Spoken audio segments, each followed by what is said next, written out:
This is the audio presentation for the economy of Saudi Arabia. As usual, we will say next slide before we make a change to the next slide, so that way you have a chance to catch up on any notes that you need to. Next slide. Background information. 1932 is when Saudi Arabia becomes a nation, so it's not even 100 years old yet. That economy was mostly based on traditional concepts and just trading goods for services or goods for goods. When the oil is discovered, the Saudi royal family has control of a lot of that area and kind of takes control of the rest of the country as well, and really seizes control of the economy. So for a very long period of time, it's a command economy because the government, the Saudi royal family government, is in control of all the oil. And they make a bunch of money. Not just the country, the royal family makes a bunch of money from this oil wealth. Next slide. You see here a picture going back to kind of the more early times of Saudi Arabia. And you can still find this in certain areas of the country and everything like that, but definitely more traditional style of life, traditional economy where you would be bartering goods for services. But remember, no country, modern country, uses traditional economy. That's only stuff that's done on very, very low level, like person to person or village to village, things like that. Next slide. All right, today the government's going to control a lot of the oil industry still because of the fact it's so much of a part and such a big part of Saudi Arabia's economy that they have to protect it.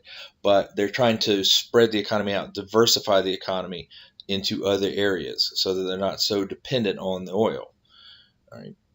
So they're asking private enterprise, and that's anytime you say private enterprise, you're talking about businesses and things that are owned by the people rather than owned by the government.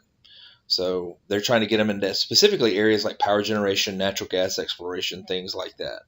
And because of this increase of business coming out of the private industries and private sector and stuff like that, you're going to have Saudi Arabia now has more of a 64% free, 36% command economy. And because that means they lean more towards the market side of the scale or spectrum, we're going to go ahead and say that Saudi Arabia has a market economy. Next slide. Again, the government is trying to grow the private sector in order to diversify the economy, to get different products involved. Specific areas that they want private industry to focus on: education, healthcare, and tourism. They feel like these are areas that, things that can be grown easier through private business rather than through the government. And the government has even started selling shares of, like stock shares of the country's main petroleum company to the public. So individuals can actually own a portion of the company that is in charge of producing most of Saudi Arabia's oil. Next slide. This is a picture of a oil refinery, oil and natural gas, actually, with the size of it. And the company is called Saudi Aramco, and that controls all the oil and natural gas that comes out of Saudi Arabia. Next slide. All right. Even though they've asked the people, the private industries, to get more involved and to find ways to improve the economy, the government is still very much involved in the country's economy. They have a lot of things they say specifically for the oil. But it also, there's a few decisions that handles its own production, prices, things like that. The government gets involved in that more than they would in other economies. Next slide. All right, here are some challenges that Saudi Arabia faces. Income from oil accounts for 75% of the country's budget. That doesn't immediately sound like a challenge because we know oil is valuable.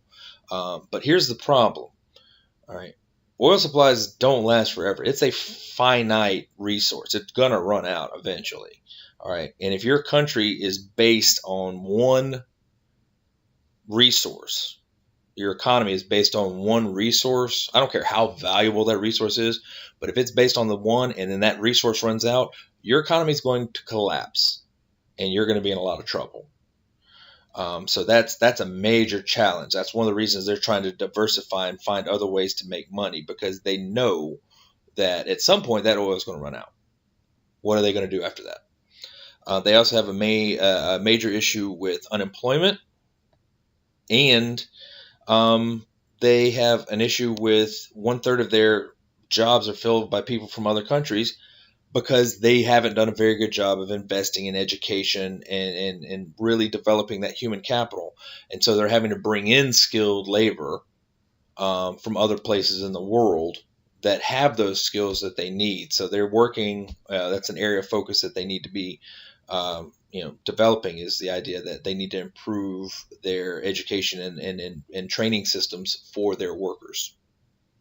Next slide. And again, you can see here an example, or kind of just an indicator of the unemployment issue that Saudi Arabia has, with a lot of people just basically put into a situation where they're pretty much homeless and having to be they're out on the street and looking for work.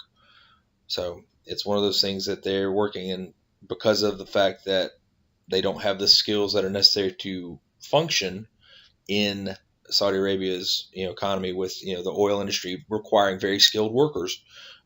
These people are unable to find work, and they've lost their jobs essentially to people coming in from other countries. So that's actually a valuable lesson, is to make sure that you have the skills to be able to do the job, so that they don't your job doesn't go anywhere else. That's it. Saudi Arabia's economy.